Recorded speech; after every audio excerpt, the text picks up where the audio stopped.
भगवद गीता अध्याय 2 श्लोक नंबर 70। आपूर्य माणमचल प्रतिष्ठम समुद्रमापः प्रविशन्ति यद्वत् तद्वत् कामायं प्रविशन्ति सर्वे सा शांतिमाप्नोति न कामकामी।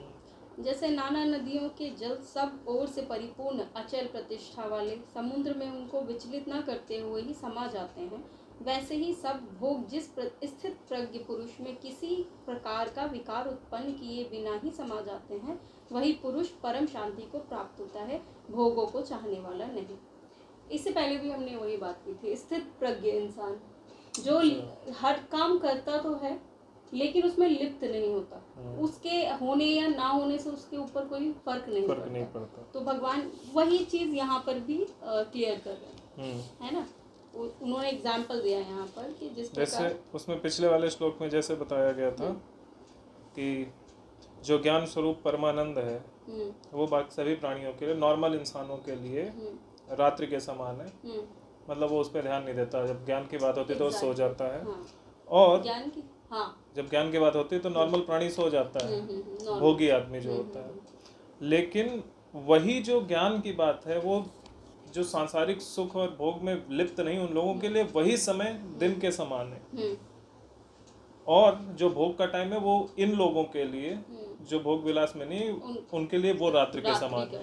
जबकि दूसरे केस में उल्टा होता है, जो भोगों को पसंद करते हैं उनके लिए वो भोग ही दिन है और ज्ञान जो है वो रात्रि के समान है। तो वो ज्ञान पे ध्यान नहीं देते, ज्ञान की बात होती है तो सोते रहते हैं, और भोग की बात होती है तो सीधे चल पड़ते हैं कि चलो जो भी करना है 8 घंटे 10 घंटे 12 घंटे 24 घंटे काम करवा लो, करेंगे, खाली भोग मिलना चाहिए। हाँ, क्योंकि मेरे पास इसका भी एक एग्जांपल है। क्योंकि जब मैं स्पेशली जब हम किसी से बात करती हूँ, तो मैंने देखा है बहुत लोग, जैसे अगर उनको यहाँ वहाँ की बातें करवाओ तो वहाँ बहुत इंटरेस्ट आता है। और जैसे ही वहाँ पर अगर मैं कोई भगवान, क्योंकि तत्व ज्ञान जब आपको हो जाता है तो आपको हर चीज में आपको भगवान की लीला महसूस होने लगती है। तो जब मैं वही लीला को, अब वो हो जाता है ना हमारे कि अच्छा ये हो गया तो अब मुंह पे भी आ ही जाता है। तो जब हम वो बातें करते हैं तो सामने वाला इंसान बोलता है अब तो मैं बोर हो रहा हूँ, अब तो मुझे आलस आ रहा है, अभी मुझे सोना है, ये वाली बातें मत करो, नींद आने लग जाती है। एग्जैक्टली, एक्चुअली उनको आलस आता है और वो दिन में भी आता है, सिर्फ रात में नहीं आता, वो दिन में भी आलस उनके लिए दिन भी रात्रि के समान है। हाँ, उनके लिए ज्ञान ही रात्रि के समान। हाँ,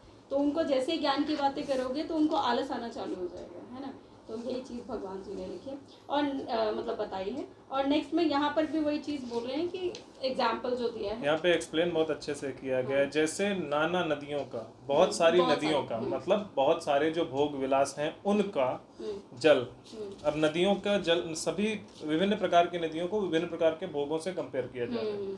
तो जिस तरह से विभिन्न प्रकार की नदियां हैं, उनका जल है चारों तरफ से घूम फिर के आता है अचल प्रतिष्ठा वाले समुद्र में। उसके अंदर जो समुद्र में वो जब समाहित होता है तो जब समुद्र में वो गिरता है तो समुद्र को विचलित नहीं करता। उसी तरह से जिसके अंदर ज्ञान और वैराग्य की शक्ति है, उसके अंदर वो जो भोग विलास हैं चारों तरफ के, वो आएंगे तो, लेकिन उसकी, हाँ, क्योंकि उसकी प्रतिष्ठा इतनी अचल होगी कि उसको आप विचलित नहीं कर पाओगे, उसको आप डिगा नहीं पाओगे। तो वो जितनी भी नदियां हैं, अर्थात वो जितने भी इंद्रियों के विषय हैं, जितने भी भोग हैं, वो सब उसकी लाइफ में आते हैं, वो उनको भोग तो करता है, लेकिन वो उनके मतलब अंदर के क्या बोलते हैं उसको, स्थिरता को डगमगा नहीं पाता। उनके पास जो इंद्रिय निग्रह है, स्थिरता को, हाँ, इंद्रिय निग्रह के थ्रू, तो स्थिरता जो है उसको वो डिगा नहीं पाता कि वो उसी में बिल्कुल अस्त व्यस्त हो जाए। नहीं, वो आता है, भोग वो होता है और भोग उसी में समा जाता है। वो मनुष्य जो है वो भोग में नहीं समाता, हाँ, कि भोग के लिए परेशान हो जाए। हाँ, तो क्योंकि उसकी भगवान जी ने पहले ही बताया ना कि यहाँ पर क्योंकि जो अचल वो ये जो स्थिर प्रज्ञ इंसान होता है या जो समभाव रखता है, इसके अंदर सबसे बड़ी चीज, सबसे बड़ी पावर तो ये आ जाती है कि वो इंद्रिय निग्रह हो जाती है उनकी। वो इंद्रियों, उसको पता है कि क्या चीज उसके लिए जरूरी है, क्या जरूरी नहीं है, और अगर कोई चीज मिलती है नहीं मिलती है उससे वो बिल्कुल वो नहीं होता, मतलब परेशान नहीं होता ना मिलने पर, और मिलने पे खुश नहीं होता। जैसे मेरे पास एक एग्जाम्पल है, जब मैं छोटी थी तो अब मैं आज के टाइम में जब मैंने ये पढ़ा तो मुझे समझ आया कि मुझे भगवान ने इंद्रिय निग्रह जो है इसकी पावर पहले से ही दे रखी थी। कैसे? जनरली मैं व्रत नहीं रख सकती, पॉसिबल ही नहीं, क्योंकि मुझे बहुत भूख लगती है, और अगर मैं व्रत रखती तो मेरा सर दर्द होता है, लेकिन जब भी मैंने, एक बार मुझे याद है मैंने 9 दिन के व्रत रखे थे, और उन 9 दिन के व्रत में वहाँ पर चाय आई, मतलब मैं जॉब करती थी तो वहाँ पर चाय आई, तो मुझे कोई फ़र्क नहीं पड़ा आ रही ना नहीं आ रही है, मतलब ये होता है ना कि अरे मेरा तो फास्ट है, मैं तो पी ही नहीं सकती, वो वाली चीज़ मेरे अंदर आई ही नहीं। बस मेरे दिमाग में ये तो था कि हाँ मेरा फास्ट है, बस यही था। इसके अलावा अरे मैं ये खा नहीं सकती, यहाँ मन तो कर रहा है लेकिन मैं ये खा नहीं सकती। गोलगप्पे नीचे, क्योंकि पूरी मार्केट थी जहाँ मैं पढ़ाती थी, तो वहाँ पर तो पूरी मार्केट थी, तो नीचे गई और हर तरह के चाट वहाँ पर, ये क्या बोलते हैं इसको, अग्रवाल की शॉप है वहाँ पर, बीकानेर की शॉप है, मिठाई वगैरह हर चीज़ मिलती है वहाँ पर।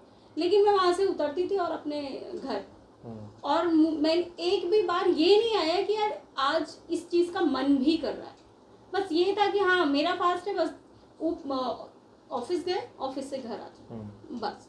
उसके बीच में ये जो डगमगाहट है, अब इसमें भी लोग बोलेंगे कि ये कैसे समझ आएगा निग्रह हुआ है कि नहीं आएगा, वैसे नहीं आएगा। मैं एग्जांपल से समझा रही हूँ, मैं वैसे तो ऑब्वियसली नहीं आएगा।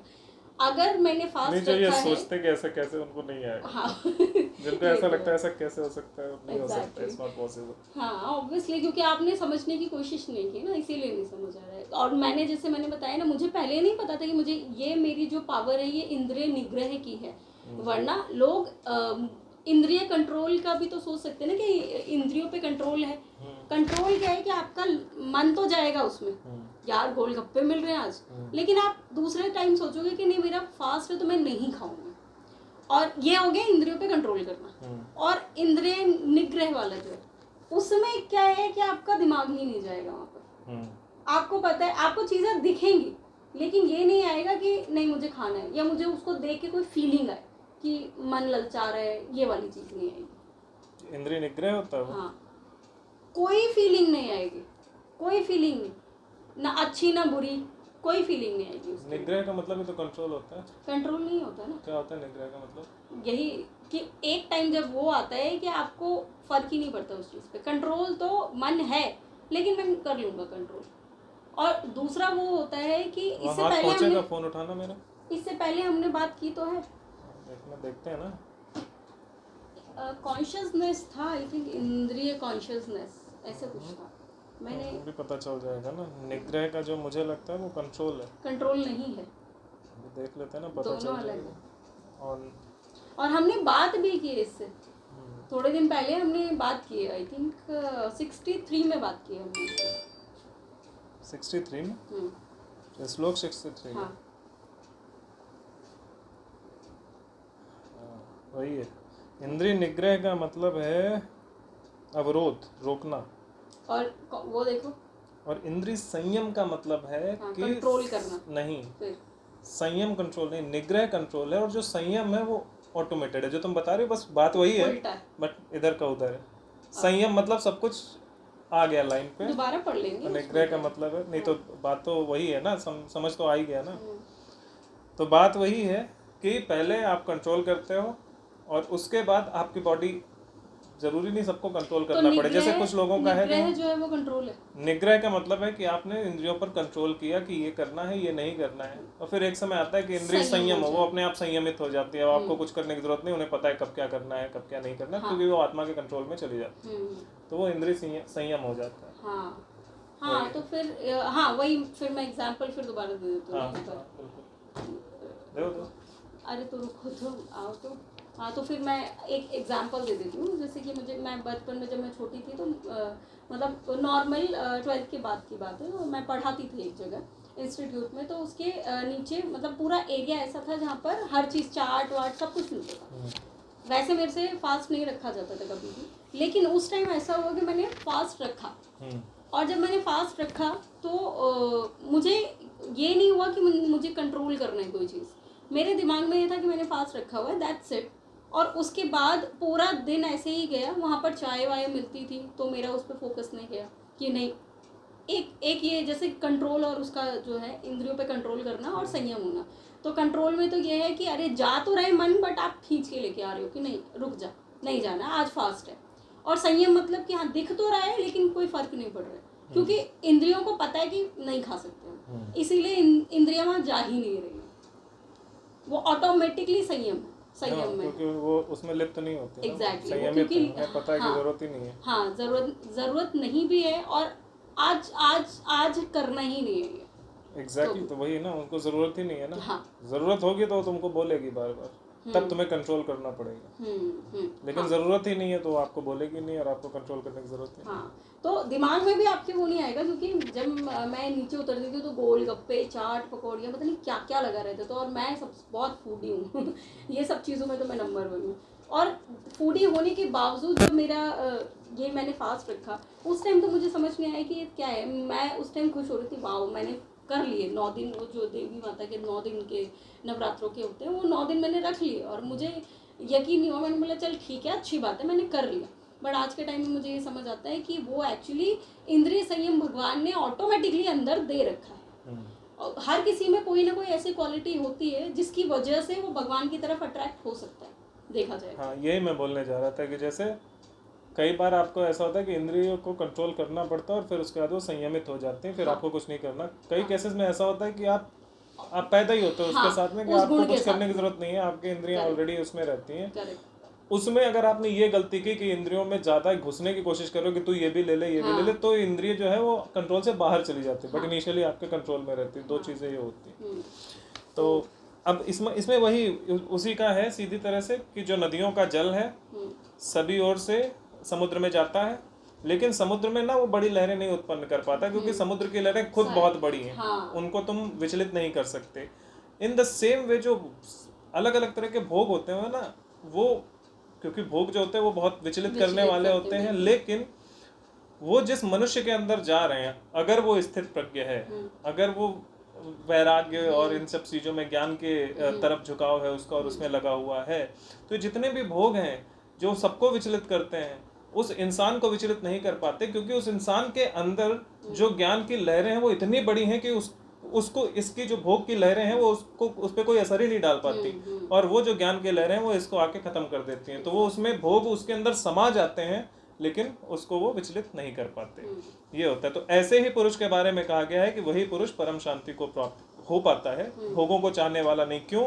क्योंकि भोगों को चाहने वाला जो है उसको तो वो विचलित कर देगी, लेकिन जो ज्ञानवान है उसको वो विचलित नहीं कर पाती। तो जो भोगों को चाहने वाला है उसके अंदर जब वो भोग जाते हैं तो उसको बिल्कुल हिला देते हैं चारों तरफ से लेकिन जो ज्ञान वाला है वो खुद ही उन भोगों को हिला देता है, कहता तू अंदर आ, बस शांत बैठा है। तो ऐसा कुछ और दोनों ही केसेस है, चाहे वो भोग उसको मिले तो भी विचलित करेंगे, भोग ना मिले तो भी वो इंसान विचलित हो जाएगा। हाँ, जब भोग हुए तब वो उन्होंने विचलित किया, इसीलिए अब उसकी भूख आपकी बढ़ गई। लेकिन उसमें क्या है कि वो आता है, समा जाता है, उसको पता ही नहीं चल रहा है ना, कुछ फर्क ही नहीं पड़ रहा है ना।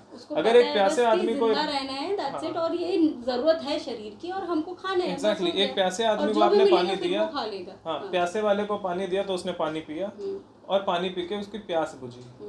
अब एक नदी में आप पानी डालो, उसको क्या ही फर्क पड़ रहा है? आया तो ठीक, नहीं आया तो ठीक, हु केयर्स। तो ये ऐसा है कि जिसके अंदर ज्ञान इतना ज्यादा है उसको फर्क नहीं पड़ता कि भोग आ रहा है नहीं आ रहा है, वो आ भी गया तो वो समाहित हो जाता है, लेकिन उस पर असर नहीं डालता। लेकिन जो प्यासा है उसके अंदर जब भोग जाता है तो वो कहता है और, तो मतलब 1 गिलास पानी पी ले यार, बहुत गर्मी, 1 गिलास और दो, ये होता है।